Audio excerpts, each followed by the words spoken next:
ខ្លះខ្ញុំទៅរៀនមានម៉ោងរត់មានម៉ោងគួរប៉ុន្តែខ្ញុំអាចបន្តរៀនម៉ោងគួរបានទេដោយសារ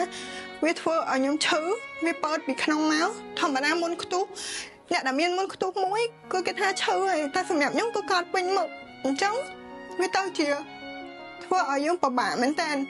ពេលខ្លះវាឈឺខ្លាំងពេកដល់ថ្នាក់យើងហើមកន្លោតែនៅក្រោមនេះ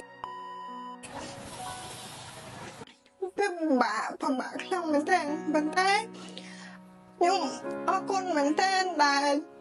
ម៉ាក់មីងដែលបង្កើតផលិតផលឡើងម៉ាក់មីងដែលបង្កើតផលិតផលឡើងដើម្បីព្យាបាលមុខក្មេងៗដែលមានបញ្ហាមុនដូចជាពួកខ្ញុំអរគុណឬក៏អ្នកដែលមានបញ្ហាមុនដូចជានាងខ្ញុំគួរតែស្វែងរកកន្លែងដែល